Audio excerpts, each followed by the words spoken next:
Coucou tout le monde, comment on se retrouve? Je vous ai manqué, hein?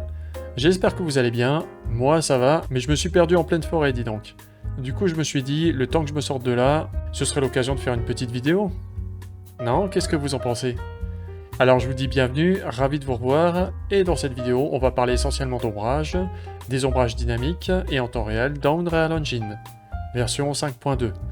Donc on va passer tout ça en revue, parler des différents types avec les ombres en cascade, les distant shadows, les ombres de contact, et l'ambient occlusion globale, aussi appelée Screen Space Ambient Occlusion.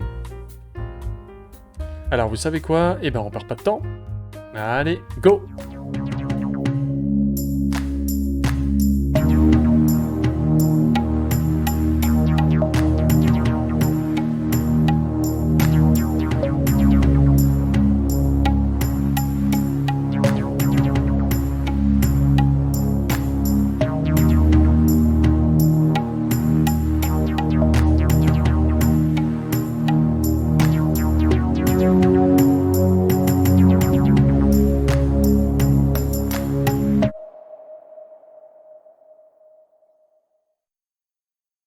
Donc on va commencer avec les Cascaded Shadow, qui comme leur nom l'indique, sont un type d'ombrage en cascade. Alors en temps réel, cela signifie que pour un objet donné, ici par exemple, on va regarder sur les arbres. Alors on va partir par là. Youp. On va aller par ici. Voilà. Quoique non, on verra mieux par là. Ouais, on va venir ici, voilà. Donc là, vous voyez, avec les shadows, ça va intervenir en cascade. Donc là, au premier plan, l'ombrage sera à résolution maximale. On le voit ici très clairement avec les feuillages de l'arbre. Ceux-ci sont assez bien détaillés. Et ensuite, ça va se dégrader un petit peu au niveau de la résolution en passant à des niveaux inférieurs. Et ainsi de suite avec la distance. Donc c'est un peu le même principe que ce qu'on a vu avant avec le LOD dans une vidéo précédente, où les dégradations s'effectuaient progressivement sur les distances. Par exemple, si je vais ailleurs, là ça se voit clairement en se rapprochant. Alors en fait, on a tous les paramètres ici dans la Directional Light. Alors la Directional Light, on va la faire venir ici. Voilà, là, comme ça. Là, donc la Directional Light, c'est celle-là. Donc là, quand on la tourne, vous voyez, on a les ombrages en dynamique. C'est elle qui génère ces ombrages. Ok, là maintenant, si je viens là dans ces paramètres de la Direct Light, alors faut pas hésiter à descendre, faut un petit peu chercher vers le bas. Cascaded Channel Map, voilà, Cascaded Channel Map à l'onglet ici. Tac. Alors d'un point de vue du système, Unreal stocke ses ombres par texture, et cette dégradation ici se joue essentiellement sur la résolution, puisque vous voyez dans les réglages on dispose de 4 niveaux en cascade, et si on les diminue ici, avec Num Dynamic Shadow Cascade, eh ben, on passe progressivement vers les résolutions les plus faibles, jusqu'à même ne plus avoir de résolution du tout et faire disparaître complètement les ombres. Donc là, je vais les réaugmenter, je vais ramener de la résolution, voilà, 4, etc. Et ça, ben, ça va jouer en cascade au fur et à mesure qu'on prend de la distance avec l'objet. Par exemple, tac, tac, tac, si je m'éloigne, vous voyez, l'ombrage, il se dégrade, ici. Vous voyez, l'ombrage se dégrade et à un moment donné, il va même finir par disparaître. Voilà, comme vous voyez, tac, tac. Effectivement, et si je me rapproche,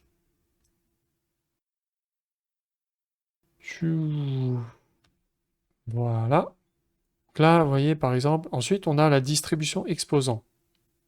Donc là, vous voyez, si on vient sur une zone un peu plus neutre, ça se verra mieux sur une map clean. Donc on va se mettre comme ça, voilà. Ce qu'on va faire, on va même carrément, hop, on va orienter le sun comme ça. Voilà, comme ça on le verra mieux. Ok, on se met là. Donc là, on voit bel et bien l'ombre qui est avec plusieurs niveaux de résolution ici. Et là, maintenant, vous voyez la transition. Alors, distribution exponent, vous voyez, on voit très clairement le déplacement de cette portion. Ce gros bloc là qui est un peu plus flou par rapport à la base. Donc, ce paramètre de distribution exposante contrôle simplement si les cascades sont distribuées plus ou moins proches de la caméra. À une valeur élevée, ben, la résolution maximum diminue très vite. Vous voyez, par exemple, elle s'étend pas très loin. Si on diminue cette valeur, pardon, voilà. Et là, vous voyez, cette option à valeur réduite permet de conserver une plus large zone avec un ombrage détaillé autour du joueur. Et maintenant, transition fraction, eh ben, hop, Là, on le voit très nettement sur le plane de landscape. Voilà, là on voit, bah, c'est le floutage de transition. Alors si on le ramène ici, par exemple, là où vous voyez, vous voyez très clairement la ligne droite, comme ça, vous voyez très clairement la ligne, elle est bien contrastée. Et si on augmente cette valeur, vous voyez que ça se floute progressivement en passant vers la résolution inférieure. Donc voilà, c'est très intéressant. Ah, et j'allais oublier de vous parler de l'indispensable, c'est-à-dire la distance d'affichage. Alors ça se règle avec Dynamic Shadow Distance Movable Light, un nom très long, qui s'occupe tout simplement de définir jusqu'à quelle distance s'affichent ces ombres. Par exemple, si je joue avec ce paramètre ici, vous voyez, yup, hop là, plus la valeur diminue, moins elle s'étend de loin. Vous voyez? Comme l'ombrage d'objets et surtout de végétation, comme ici, peut être lourd pour le framerate, leur distance n'est pas infinie non plus. Comme beaucoup de choses dans les jeux vidéo, les mécanismes de distance d'affichage interviennent essentiellement par souci d'économie de calcul, à savoir qu'à une certaine distance éloignée, ces ombres finiront automatiquement par se voir désactivées. On peut le voir ici si on s'éloigne comme ceci. Vous voyez comme ça peut avoir un très fort impact sur un ensemble de végétation aussi, à ne pas négliger. Bref, voilà, c'est tout pour les cascades Shadow. On va passer maintenant à un autre type d'ombrage, les Distance Field Shadow. Ces shadows permettent de gérer des ombres plus lointaines. Alors par défaut, si je me rappelle bien, cette option n'est pas active dans le moteur d'Unreal. Pour l'activer, il faut aller dans les Project Settings, dans la catégorie Engine, Panel Rendering, et à l'onglet Software Ray Tracing. Vous pourrez le taper en haut pour le filtrer, c'est plus simple. Generate Mesh Distance Field, voilà, là on a la checkbox, et chez moi c'est déjà activé, donc j'ai pas besoin de le recocher. Mais sachez que si vous devez l'activer, il faudra probablement que vous redémarriez le logiciel, hein. Vous devrez faire ça. Une fois que vous aurez redémarré Unreal, elles seront alors prises en compte. Pour ces ombres-là, on retrouve leurs paramètres juste en dessous de l'onglet Cascaded Shadow Map, avec l'onglet Distant Field Shadow, ici. Donc ces ombres-là sont des ombres plus distantes par rapport au CSM. On va dire, en fonction de l'éloignement, elles prennent le relais pour afficher des ombres plus lointaines. Donc là, vous voyez, c'est assez bien visible, hein. La transition s'effectue à mesure qu'on prend de la distance, et au final, il ne reste plus que ces ombres. Alors, à en comparer l'aspect, celles-ci seront toujours de moindre qualité par rapport au CSM. Elles n'auront aussi aucune incidence au premier plan dans les environs directs du joueur. Sinon, là également on va prendre de la distance.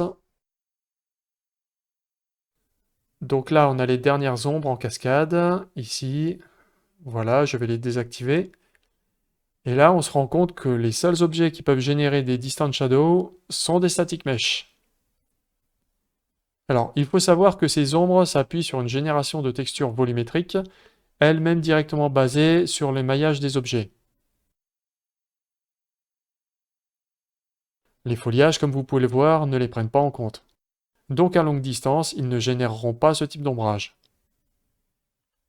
Par contre, si vous importez un arbre en tant que static mesh, alors là, ça fonctionnera. Voilà, tenez, là j'amène un arbre depuis le browser. Voilà. Tiens, je vais lui augmenter sa taille aussi pour qu'on le voie bien. On va le faire en mode Yggdrasil. Voilà, l'arbre monde. Donc là, vous voyez, celui-ci génère bien une shadow. On a bien notre distant field. C'est parce que celui-ci est un static mesh. Et si on les désactive ici, vous voyez, tous les objets à distance perdront également leurs ombrages. Alors pour les paramètres les plus importants, il n'y en a pas des tonnes, hein, comme vous pouvez voir. On a Distance Field Shadow Distance, qui paramètre la distance de profondeur. Là, comme ça, vous voyez.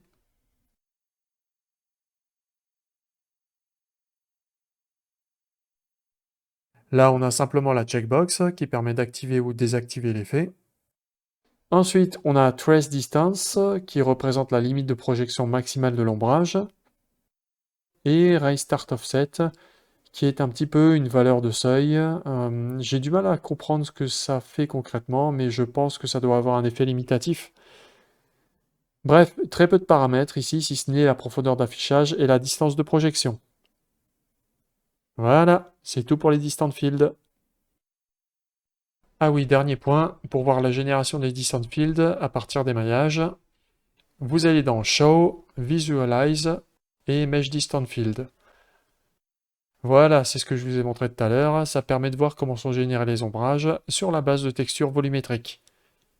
Ça prend un peu de temps pour la génération dans l'ensemble d'une scène, mais une fois fait, les ombres utiliseront ces informations plutôt que les informations des maillages en eux-mêmes, ce qui améliore les performances. Bref, voilà. Maintenant, on va passer au Contact Shadow.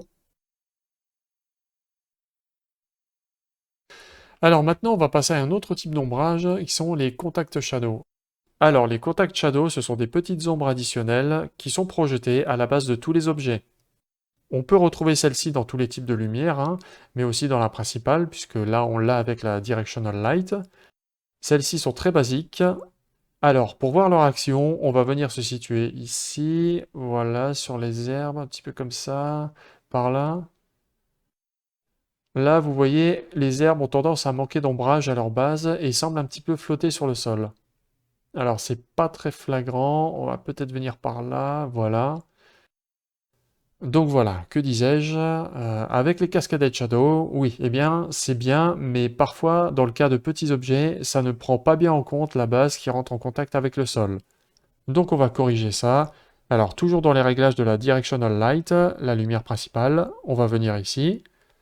Voilà, c'est pas très loin vers le bas. On a deux paramètres avec contact shadow length et contact shadow casting intensity. Alors, je ne vais pas insulter votre intelligence, hein, vous aurez très bien compris que pour l'un, bah, c'est la longueur de l'ombre projetée, et pour l'autre, c'est son intensité. Donc, regardez ce qui se passe quand j'augmente Shadow Length et quand j'active ces ombres de contact. On remarque tout de suite que les ombres générées permettent de mieux ancrer l'ensemble de ces herbes sur le sol. Voilà, c'est pas pour rien que je vous montre ça avec de la végétation, ça vous permet de voir le fort impact que ça peut avoir dans certaines situations. C'est quasiment rien du tout, hein, c'est une toute petite ombre rachitique qui s'étend sur quelques unités au sol, mais sur la perception globale, eh ben ça a son influence quoi, hein. Alors, pour le côté technique, c'est une fonction d'ombrage en screen space, c'est-à-dire que la valeur de sa longueur est calculée par rapport à l'espace de l'écran. Donc vous voyez ici, quand on l'active, c'est tout petit à la base, hein. Par contre, si on s'éloigne, bah, sa proportion tendra à rester identique par rapport à l'écran. Il faut noter aussi que son échantillonnage reste constant, ce qui provoquera plus d'artefacts au fur et à mesure que celle-ci s'étend. Vous voyez, si vous overridez la valeur trop loin, vous arriverez très vite à quelque chose que vous n'aurez pas envie de voir dans votre jeu. À moins de rechercher un effet très artistique. Dernière petite chose intéressante aussi, à longue distance sur des foliages, puisque ça fonctionne ici, ou avec toute autre chose d'ailleurs, eh bien ces ombrages peuvent amener de la profondeur. Donc c'est une ombre qui intervient sur la base des objets, mais qui n'est pas forcément à négliger vu à longue distance. Voilà, c'est tout pour les contacts shadow. Dernier petit type d'ombrage que l'on va voir ici, la Screen Space Ambient Occlusion. Celle-ci permet d'obtenir de l'occlusion ambiante dans les angles des objets afin d'en accentuer les ombrages. Ce n'est pas une ombre à proprement parler, mais c'est plutôt un assombrissement des recoins. Là aussi, dans le nom se trouve la description de l'algorithme puisque c'est basé en Screen Space. Pour pouvoir en bénéficier dans vos scènes, vous allez devoir importer un Post-Process Volume depuis la fenêtre Place Actor. Alors, dans les paramètres du volume, le premier truc que l'on va cocher, on va venir ici, on va descendre en bas, dans l'onglet Post-Process Volume Setting, ici, que vous voyez là, et on va cocher Infinite Extend Unbound. Ça, pour que l'effet ne se limite pas qu'à l'intérieur du volume, hein, mais qu'il puisse s'étendre à travers toute la scène au-delà du cube. Autrement, il faudrait englober votre scène dedans. Ensuite, à l'onglet Ambient Occlusion, dans Rendering Features, les deux paramètres essentiels vont être Intensity pour la force de là-haut et Radius pour l'étendue. Alors au début, si vous regardez bien, ça provoque rien du tout, c'est normal. Si on vient ici dans les Buffer Visualization et qu'on choisit Ambient Occlusion, on voit qu'il n'y a absolument rien qui s'est généré ici. C'est tout blanc. Mais pas de panique, vous inquiétez pas, on va remédier à la situation. Alors, normalement de base, avec le système d'éclairage standard, ça fonctionne tout seul.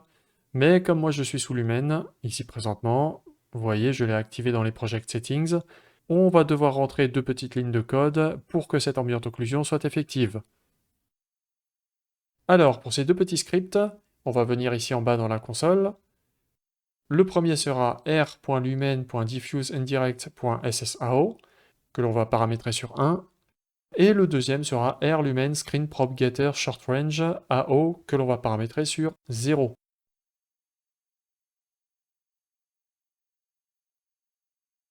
Et là, vous voyez, l'ambient occlusion du post-process va devenir actif sous Lumen. Et hop, si on repasse ici dans les buffers sous ambient occlusion, vous voyez que cette fois, l'effet est bien actif. Et là, maintenant, on peut venir jouer ici avec les paramètres d'intensité et d'extension. Voilà, vous voyez l'effet que ça produit sur les objets dans la scène en éclairage dynamique. Alors, un petit truc, à l'activation de cet ombrage, si vous avez ce genre de ligne un peu disgracieuse qui traîne au milieu de votre environnement, ne vous en faites pas, il y a moyen de corriger ça. Il suffit pour ce faire d'activer le paramètre Fade Out Distance, et là, en augmentant la valeur, vous verrez que vous éloignerez cette limitation. Vous pouvez la mettre à une valeur supérieure et assez loin, genre 20 000 ou 50 000, voilà. Et voilà, là vous verrez, il n'y aura plus aucune ligne qui viendra perturber votre joli paysage. C'est chouette, n'est-ce pas? Et à ce moment-là, vous pourrez jouer avec les autres paramètres. Vous avez par exemple Power, qui est un multiplicateur d'intensité. Quality, qui contrôle la qualité de la haut. Et le bias, qui réagit plus ou moins avec les interstices, voire même avec la normal map, ce qui peut être assez sympa sur des surfaces texturées. Bref, plein de choses. J'adore ce type d'occlusion lumineuse, ça apporte toujours un petit plus dans la scène.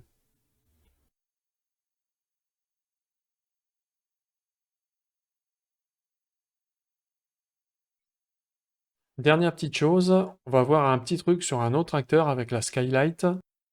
Alors comme vous pourrez voir ici, son réglage d'intensité pour définir la distribution lumineuse indirecte a une influence globale non négligeable sur les ombres directes. Par exemple, si on joue un peu avec lui pour définir l'ambiance du jour, ou l'abaisser pour avoir un résultat plus contrasté lors d'un crépuscule par exemple, vous voyez tout de suite le résultat est différent. Voilà, d'ailleurs des fois il a du mal à s'actualiser, j'ai l'impression. Euh, en général il suffit de le remettre à 0 comme ça, voilà. Puis ensuite on l'augmente légèrement. Bref, voilà, ne pas hésiter à jouer avec celui-ci et ne pas le laisser forcément à une valeur fixe suivant les ambiances du jour. Ça peut vous permettre d'obtenir des choses plus sympas aussi.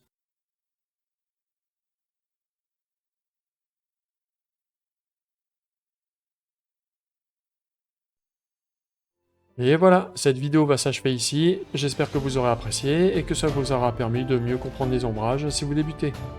Au début, c'est pas évident de les appréhender car il y a beaucoup de paramètres dans les lampes avec Unreal et ceux-ci ne sont pas toujours bien unifiés. On va dire, il y a des panels en haut, en bas, des options qui traînent un peu par endroits. Mais dans l'ensemble, quand vous saurez combiner et jouer avec ces ombrages, ça vous permettra d'obtenir des choses qui, je l'espère, seront plus intéressantes pour vos scènes. D'ailleurs, ce que nous venons de voir ici n'est pas forcément perdu pour d'autres logiciels, puisque également, par exemple dans le moteur temps réel de Blender avec Eevee, on retrouve à peu de choses près les mêmes paramétrages. C'est plus ou moins calqué sur les mêmes systèmes, on va dire c'est propre à de la 3D temps réel.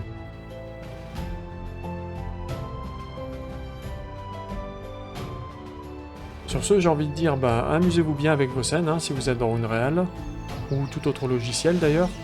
Prenez soin de vous, et puis à la prochaine. Ciao!